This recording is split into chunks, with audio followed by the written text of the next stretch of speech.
Good morning. I'm Frank Buckley. A portion of the southbound 15 remains closed this morning where a pursuit ended in gunfire yesterday. Law enforcement killing a convicted felon who they say took the life of a veteran deputy of the Riverside County Sheriff's Department. We will have the very latest.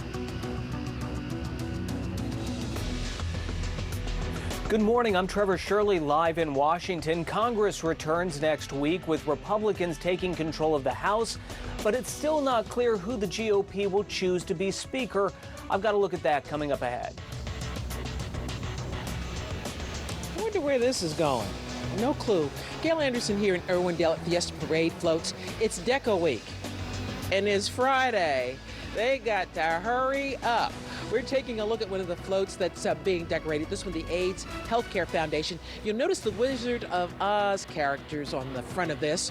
Well, this float and those characters have a connection to these hotels. We'll explain what that is when we come back. And good morning, I'm Samantha Cortese in for Jessica Holmes. Southwest Airlines resuming normal operations today. What that could mean for thousands of stranded travelers and all that checked luggage. Good morning, I'm Sam Rubin. New year, new baby. Sharna Burgess from Dancing with the Stars and Brian Austin Green on the way here live to talk about the youngin' and some aftermath of that birth. Plus, what to watch on New Year's Eve. Interesting option from Vegas. We'll tell you about it coming up.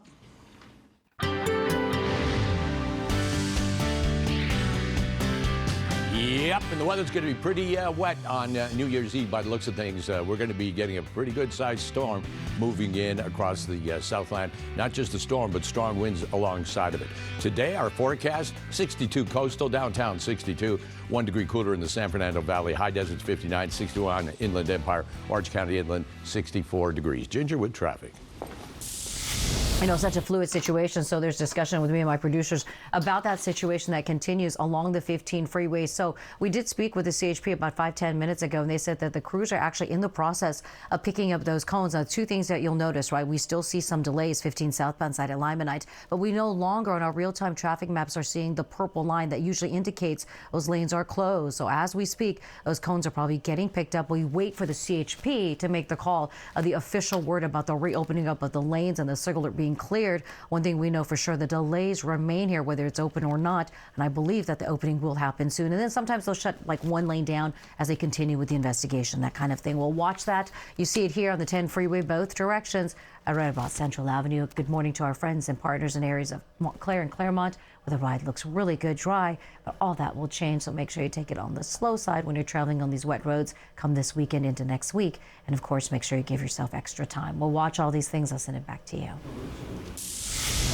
The Riverside County Sheriff says the tragic killing of an 8-year veteran deputy could have been avoided had the suspect remained behind bars. He was a 3 strikes candidate who'd been released twice. KTLA's Alina Bovian live in Jurupa Valley with more for us. Alina, good morning. Frank, good morning. You know, good and evil went face to face yesterday, head to head in the streets, and unfortunately, evil won, and it cost this community a very special person, a really good guy, as he is being described by friends and family, a son, a brother, and a deputy with the Riverside County Sheriff's Department. He was killed yesterday by a ruthless criminal. Now, take a look behind us. This is the memorial outside the Jurupa Valley Sheriff's Station this morning, and you can see how much this person was loved. We have flowers out here, candles here. There is his badge number 5662, and at the very bottom, end of watch, December 29, 2022. This is in honor of 32-year-old Isaiah Cordero. He died yesterday while on the job. It was 2 o'clock. Deputy Cordero was making a traffic stop in Riverside County at a residential neighborhood. This was near Rustic Lane Elementary School. During that stop, Deputy Cordero was shot by a man who has now been identified as 44-year-old William Shea McKay driving a dark pickup truck. We don't know why he opened fire, but the deputy was shot several times. The suspect then fled the scene, leaving Deputy Cordero bleeding in the street. A witness ran to his aid and called for help. Deputy Cordero was eventually taken to the Riverside Community Hospital, where he later died. Heartbroken and grieving, countless friends, family, and community members, also law enforcement members, showed up to the hospital last night. Then after a massive procession following the hearse hearse carrying Deputy Cordero's body to the coroner's office. The death is a major loss for this department and for this community. Isaiah Cordero was a veteran with the department since 2014. He was a patrol officer who wanted nothing more than to serve this community. He was considered everyone's little brother. He is survived by his parents, an older stepbrother, and his girlfriend.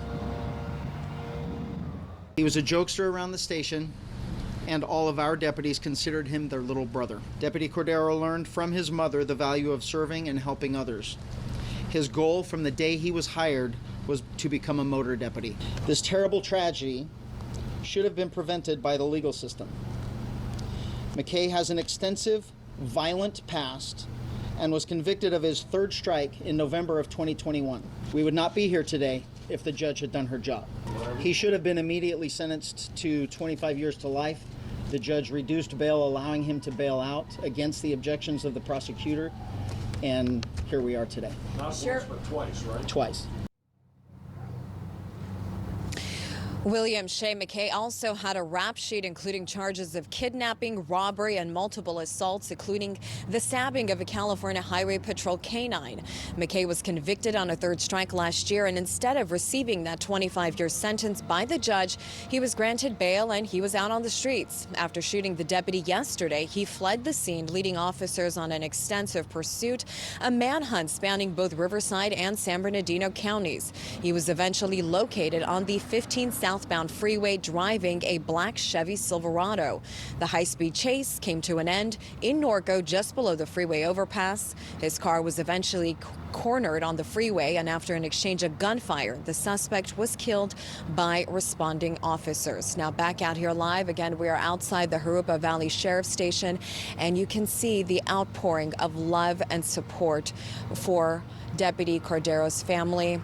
And also, I want to read a statement, and this is from the Riverside Sheriff's Association, the union that represented fallen Deputy Isaiah Cordero. And it says he made the ultimate sacrifice while in the line of duty, and the sacrifice he made, the debt, can never be repaid. That is the very latest. I'm Lena Berman reporting live here in Riverside County. We'll send it back to you. Alina, thank you. The Pentagon says a Chinese fighter jet flew dangerously close to a U.S. reconnaissance plane in the South China Sea. The military released this video of the incident earlier this month. The U.S. plane was conducting routine surveillance in international airspace. The pilot of the American plane descended after the Chinese fighter drifted within 20 feet of its nose. China claims much of the area as part of its territorial waters. The U.S. says it's fully entitled to operate at sea and international airspace. Former President Donald Trump's tax returns have been released to the public. It happened just moments ago. The House Ways and Means Committee says there are thousands of documents covering 6 years of returns from 2015 to 2020. Lawmakers voted last week.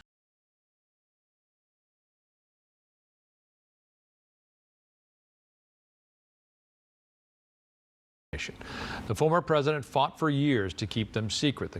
The committee released 2 reports last week. They showed that during the first 3 years of his presidency, he paid $1.1 million in federal income taxes and paid no tax in 2020 as his income dwindled and losses mounted.